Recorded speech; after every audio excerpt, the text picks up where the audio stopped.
사실 본인이 자기소개를 하는 것도 의미가 있지만 사실은 누군가가 나에 대해서 소개를 해주는 게 그 사람의 어떤 진짜 모습이지 않을까 이런 생각이 합니다. 요요 목사, 최대규 목사입니다. 네. 오늘 청년국 헌신 예배로 예배를 드리는데요. 저도 청년이 아니고 사실 여기 계신 많은 분들도 사실 청년이 아니실 텐데 그래도 우리가 마음은 청년이지 않습니까? 그래서 옆분에게 인사하겠습니다. 아직 청년이십니다.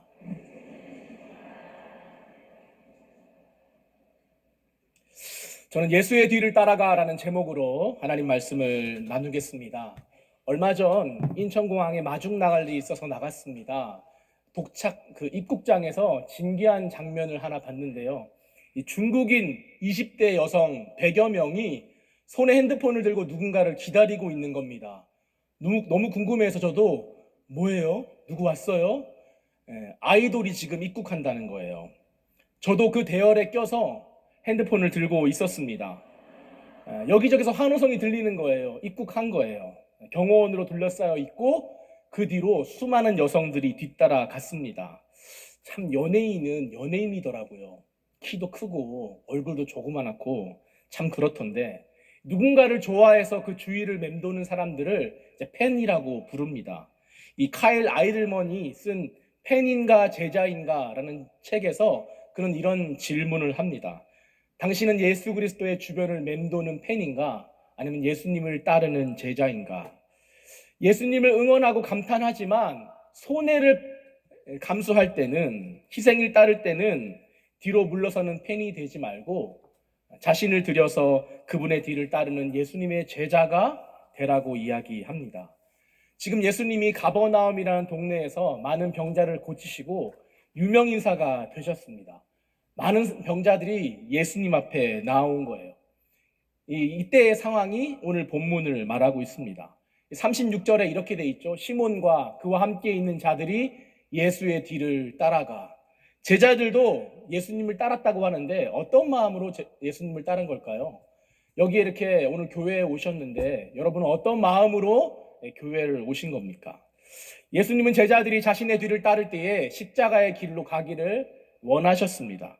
그렇다면 예수님의 뒤를 따라가는 삶은 과연 어떤 삶일까? 이거에 대해서 우리가 세 가지 정도로 생각해 보겠습니다. 예수의 뒤를 따르는 삶은 첫 번째로 기도 속에 안식을 누리는 삶입니다. 어디서 안식을 누린다고요? 기도에서 안식을 누린다는 겁니다. 자, 우리 35절 말씀 읽겠습니다. 시작.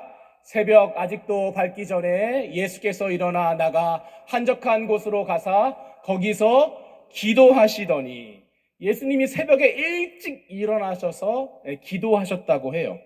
예수님이 전날 어떤 날을 보냈냐면요. 하루 전날 안식일에 예수님이 회당에 들어가셔서 설교하셨습니다. 그래서 사건이 일어났습니다. 귀신 들린 자가 나타나서 예수님이 그를 간절히 기도하고 고쳐주셨습니다. 예수님의 사역이 끝난 게 아니에요. 이후 예수님은 베드로의 장모의 집으로 갔습니다. 가서 좀 쉬실까 했는데 베드로의 장모가 열병이 나서 지금 누워 있는 겁니다. 예수님이 그녀를 위해서 간절히 기도해주고 그녀를 고쳐주셨습니다. 예수님이 정말 바쁜 하루를 보내셨어요. 그러면 여기서 예수님이 사역이 끝나고 좀 쉬실까요? 아니요. 예수님의 장모가 고침받았다는 소식이 그 동네에 다 퍼져서 수많은 각색 병자들이 그 집 앞에 모여들기 시작합니다. 이게 33절이에요. 온 동네가 문 앞에 모였더라. 예수님이 그 사람들을 거절하지 않으시고 일일이 다 기도해 주시고 안아주시고 귀신을 쫓아주시고 그렇게 사역을 하셨습니다. 밤 늦게까지 그런 사역을 하신 거예요. 저도 이제 아침 6시에 교회에 출근해서 1부, 2부, 3부, 4부 예배 드리고 청년부니까 목장 탐방 가고 끝나면 목자 모임 들어가서 양육하고 집에 돌아가면 9시쯤 되는데 참 기진맥진 저는 하더라고요. 우리 예수님도 육체를 가지신 한계를 가지신 인간이신데 사람이신데 이렇게 하루 종일 사역을 감당하시는 게 참 피곤하셨을 것 같습니다. 그럼에도 그 다음날 예수님이 새벽 일찍 일어나신 거예요. 그리고 동네를 벗어나서 한적한 곳, 아무도 없는 곳에 찾아가셔서 기도하신 겁니다. 왜요? 안 피곤하셔서요? 아니요. 피곤한 육체를 일으켜 세워서 가신 겁니다.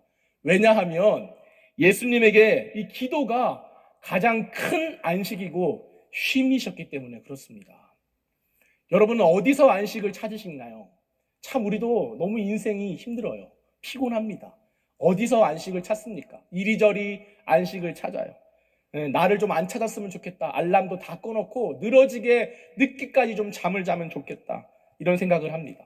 스트레스를 풀기 위해서 참 보상 심리로 맛집을 찾아다니고 아니면 보고 싶었던 영상을 찾기도 하는데 찝찝한 피곤함이 더 우리 가운데 있습니다. 진짜 우리에게 필요한 것은 어떤 방해도 없는 하나님과의 만남을 위한 한적한 곳이라는 거예요. 그것이 교회이어야만 하는 것은 아니에요. 이 거실, 집 거실일 수도 있고 사무실일 수도 있고 차 안일 수도 있고 화장실일 수도 있습니다. 저희 아내가 이 직장 생활도 하고 아이들도 양육하고 참 하루하루가 바쁘잖아요. 그러니까 지쳐요. 하루가 지쳐요. 저희 아내가 이제 집에서 기도하는 장소가 있는데 그 공간이 어디냐면 주방에 있는 냉장고 바로 앞에서 늘 이렇게 기도를 합니다. 제가 냉장고 문을 열까 싶어서. 저는 이제 냉장고에서 안식을 찾는데 저희 아내는 이제 그 자리에 앉아서 기도를 딱 하는 거죠. 그런데 하루하루가 참 바쁘니까 그 자리에 앉아서 주님 그 이름을 부르는 것이 자기에겐 쉼이고 안식이 된다는 거예요. 예수님은 이 기도를 통하여서 하나님의 뜻을 묻고 그 하나님의 뜻대로 행하셨습니다. 그것이 예수님의 안식이셨어요. 하나님의 뜻대로 행하는 것이 우리에게는 사실 안식인 거예요. 여러분 지난 여름에 TT 가셨죠? 올 여름에도 이제 경상도로 TT를 이제 갈 건데요. 잠자리도 불편하고 먹는 것도 입에 맞지 않은 경우가 많습니다. 그런데 그곳에 죄 고백이 있고 하나님의 인재가 있으니까요. 깊은 안식이 거기에 있습니다. 요즘 호텔로 바캉스를 간다고 하잖아요. 호캉스를 간다고 하잖아요. 저희 아이들도 그렇게 좋은 곳에 데리고 가서 맛있는 거 먹이고 집에 돌아오면요. 엄마 아빠 이렇게 좋은 데 데려다 주셔서 감사해요. 이런 적이 없습니다. 집이 왜 이렇게 안 좋냐고 불평을 해요. 그래서 여러분 티캉스를 가셔야 됩니다. 티캉스, TT 바캉스. 그러면 애들이 집에 오면 얘기합니다. 와 집이 좋구나. 네. 여러분 하나님의 뜻대로 행할 때의 안식이 있는데 내 뜻대로 행하면요 헛수고밖에 안 된다는 것입니다. 성경에 예수님이 참 드러나신 사역을 많이 하신 걸로 보이지만 사실 사람과의 관계보다 하나님과의 관계에 더 많은 시간을 쓰셨어요.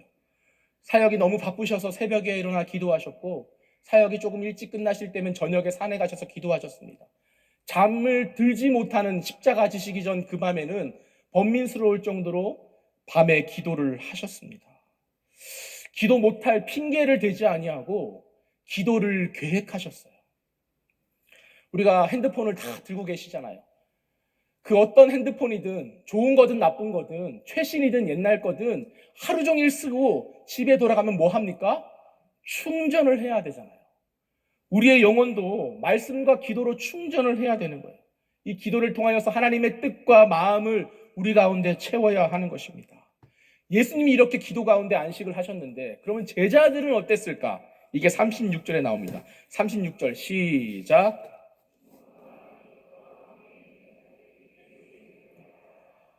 자, 그들이 새벽같이 일어나서 예수의 뒤를 따랐다고 합니다. 그러면 그들도 기도하러 간 것일까요? 원문에 보면요, 이들이 순종하는 마음으로 예수를 따른 게 아니고 사냥감을 쫓듯이 막 추격했다는 거예요. 막 예수님을 찾으려고 샅샅이 뒤졌다는 의미입니다. 새벽에 일어나니까 예수님이 안 보이는 거예요. 예수님을 막 쫓아가기 시작한 겁니다. 왜냐하면 이것 때문이에요. 37절 시작. 예수님 지금 이곳에서 한가하게 기도할 때가 아니에요. 지금 얼마나 많은 사람들이 주님을 찾고 있는데 빨리 가셔야죠. 예수님 지금 뭐 하시는 겁니까? 라고 예수님을 재촉하고 있는 거예요. 예수님에겐 기도가 너무 큰 안식인데 제자들에겐 기도가 너무 낭비처럼 보이는 겁니다. 제자들이 왜 이렇게 했을까요? 병든 사람이 너무 안쓰러워서 빨리 가서 고쳐주라고 하신 걸까요? 그게 아니고 지금 가버나움은요, 예수님이 행한 일들 때문에 지금 예수님의 인기가 절정에 올라 있는 겁니다. 예수님을 찾는 사람이 많아요. 다 예수를 부르짖고 있는 것입니다. 이 인기에 제자들이 취해 있는 겁니다. 이 사람들의 열광에 제자들의 마음이 뺏겨버린 겁니다. 본인이 무엇이라도 좀 된 줄 아는 거예요. 예수님이 행하신 일인데 자기가 뭔가 된 줄 착각하게 하는 겁니다.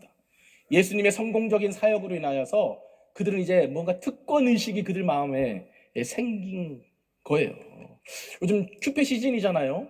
중등부 큐페도 오늘 하고 있고 미드 큐페도 오늘 하고 있고 돌아오는 주는 이제 청년부 큐페를 하는데, 예전에 이제 동료 사역자들과 큐페를 가는 길이었습니다. 한 전도사님이 자기가 군 생활할 때 다니던 교회가 근처에 있으니까 한번 들렀다 가자는 거예요. 군 교회였습니다. 가보니까 정말 큰 교회더라고요. 문이 잠겨 있어서 밖에서 사진만 찍고 돌아가려고 한 찰나에 이 중령 한 분이 오시는 겁니다. 아마 그 교회 담임 목사님이신 것 같아요. 군목 목사님이신 것 같아요. 그런데 자세히 보니까 너무 신기하게 제 신학교 선배인 거예요. 너무 놀라고 반가워서 신기해서 선배님, 뭐 제가 이렇게 했어요. 선배님. 본인이 본인을 소개하기를 자기가 여기 담임 목사라는 거예요. 얼마 전에 여기 부임해 왔다, 뭐 이런 얘기를 탁 멋있게 장군처럼, 중령이신데 장군처럼 이렇게 탁 얘기를 하시더라고요. 저한테 요즘 뭐 하냐라고 묻길래 제가 이제 작은 소리로 부목사 해요, 이렇게 겸손하게 부목사 해요 이렇게 얘기했습니다. 그런데 그분이 얘기를 듣자 약간 놀라는 눈치였습니다. 네가 목사를 한다고?